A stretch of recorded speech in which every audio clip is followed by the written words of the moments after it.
33, wedding number 33. This is Joel and Renee. Hi guys. JR's barn And Daniel. And Daniel.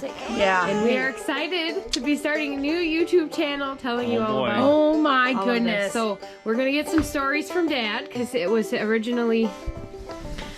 Hello. It was originally Dad grew up here, right? You Yeah. never moved out? You gotta never move a little moved. bit. Yep. It's okay, right? You There we never go. moved out of the house. No, I moved from upstairs to downstairs. So we have lots of stories. So stay tuned. And So excited for you to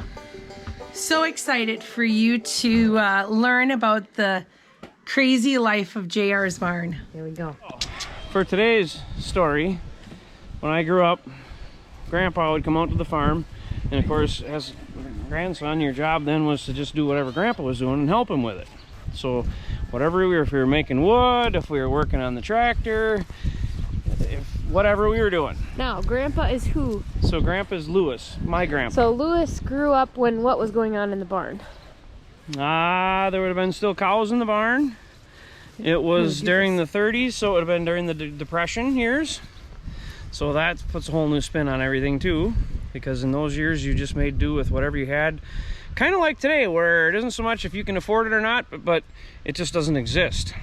You go to the store to get something, they can order for you, and it might show up 3 months from now, it might not. So you had to learn how to adapt with whatever you had to work with.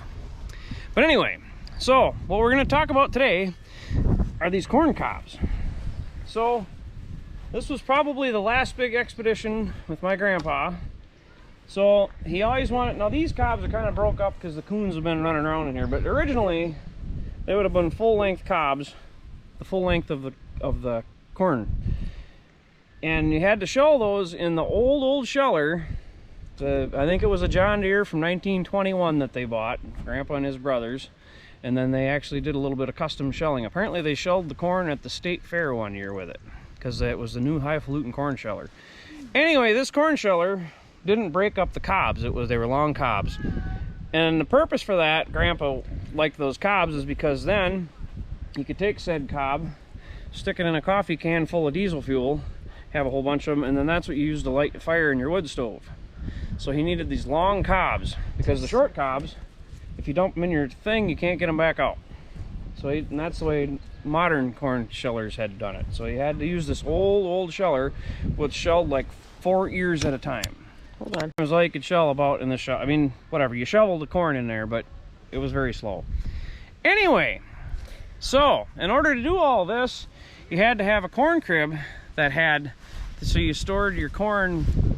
Here's the corn crib. It was still on the cob. And then the next summer you would shell your corn in this corn sheller. The corn So the corn in the those corn cribs, crib would actually be still on the kernel? yeah, the cob, the whole On thing. the cob. Yes, the whole. Oh. If you go pick your corn out of the field, that's what it was. That was in the crib, and it would dry there. And then the next summer you would shell it. Wow. So of course we didn't have any of that here. So my Uncle Keith of Keith and Leona still had some ear corn. So then we loaded the sheller into that wagon over there, which is, well, you can't It see has today, flowers in it. but it's like this. So the sheller fit in there. We pulled the other wagon behind that wagon, pulled this all with the Jeep over to by Waterville someplace. Oh my I Lord. can't remember where the farm was at, but I know it was by Waterville, which that's like 40 miles from here. Wait, so you were pulling 2 wagons? 2 wagons behind the Jeep, one with the sheller in it. We'll show you the Jeep someday, guys. Yep. That's a lot of Now remember, the Jeep goes like 40. big load. So this is a long drive over there. So we drive this all over. I'm like 14 years old. So we drive this all over there, get the sheller unloaded, get it all set up. Now these are all full of corn that have been in the Crib, yep. crib. Okay. Then you shovel the corn into the sheller, and then of course you have your corn and then your cobs in 2 different wagons. Right. And then that was all for that. So we got our cobs then. And the whole purpose of this This was is for the these original cobs to start cob. the fire. And the cob, the whole reason you trucked it over 40 miles All that was was so for these long cobs Grandpa could use them. to start his fires. Oh my. So we went over there, we get our wagon load of cobs, and then this was a very big day, mind you, because then we had to try and get home yet. And I don't know if we were pulling the cobs home or pulling the sheller home, but either way, the Jeep was having issues.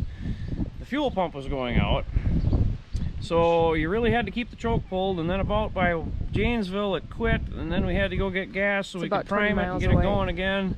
And then when we finally made it to Waldorf, it just quit and wouldn't go again. Then, so we called Dad to come get us to pull it home. So he comes with a pickup and starts pulling us home. Now, nobody bothered to tell Dad that the brakes were also marginal at best at the Jeep. Oh no. So then when we came up to the stop sign, oh no, we couldn't get stopped and ran into the back of the truck. Fortunately, the bumpers lined up and it really didn't hurt anything. It just kind of put a dent in the bumper, and the Jeep hit the truck? The Jeep hit the truck, the blue truck, which was then brown and rusty, which that's a whole other story. But anyway, so that was on the way home. So by the time we finally got here, it was quite the expedition. We had these cobs. We must have had 2 wagon fulls of cobs. Because this is still sitting here. He didn't even use them to start his fire. I'm guessing we had both wagons full of cobs. Oh my gracious. Because then, you know, not probably a year after that, he didn't burn wood anymore because he was old and not able to do the fire. So that's why we still have these cobs from 1986 or whatever it is. From 1986. Whatever the license says. These cobs were hauled over 40 miles away, brought back. 1986. So now they're full of coon poop. Stop. And we're probably just gonna put them on a pile and. Well, we oughta start a fire or something. We'll definitely start a fire with them because that was the purpose of them. You really ought to start a fire with them, and that's the. There you go. Yes. Very cool. History is very important to pass down and share. Important to document these things so that after I die, you remember the cob story. Oh, maybe you all should take a cob home with you. Ooh, maybe we should put some cobs in some jars, and you can all have one. You guys can all pick have. out the long ones, though. That was the whole purpose. It has to be long. That's the whole reason you trucked it over there. The whole purpose was for the long cobs. Interesting. Yes. Aw. Okay, we missed a little part. So after the brakes didn't work and we ran into the back of the truck and we'd made it home, we still had to fix the fuel pump so Grandpa could drive home to Wells. So the Theman, which is a different tractor that we'll show you at some point, has a Jeep motor on it also. So we took the fuel pump off of that tractor, put it in the Jeep so he could make it home, which was still part of that same day. It was a very long day for Grandpa. Long day for Grandpa. Yeah. When you say Grandpa, you're referring my Grandpa. to Louie. Okay, Yeah. Grandpa. You should say Grandpa Louie. Okay, so this was all Grandpa Louie, because my dad, Alvin, was the guy in the pickup truck that we ran into. Was not It was sure. fine. We didn't wreck anything. It was just a kind of a surprise. Actually, it wasn't a surprise to me and Grandpa, because we were riding in the Jeep and we're like, oh, we're not going to get stopped. Nope, brace yourself. You didn't call him on the cell phone and tell him you didn't have? No, we didn't have You didn't CBs, we didn't have walkie-talkies, walkie-talkies, no nothing. cell We're just like, phones. yeah. So Dad comes back and he says, what's the matter with your brakes? Well, they're not very good.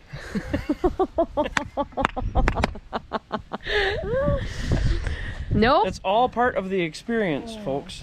All part of the experience in the stories. And now I'm going to appreciate that wagon that's holding the flowers more. Yes, because it was part of this cob affair. Oh, it's got a. Unfortunately, unfortunately, the corn sheller got sold. I can't show it. So show you the sheller. You have the old Theman though. I do have the theme. Oh, part of the thing with the sheller and the Jeep, and the reason for taking the Jeep has a power takeoff, which has a flat belt pulley on it. If you know what a flat belt is, which is what also ran the corn sheller. So then the Jeep powered the corn sheller with the flat belt. It. Yes. Which is a whole other experience to run something like that. Wow, I feel like this is going to be story time with Joel. I like it. That concludes today's story, unless I think of something else. Woohoo!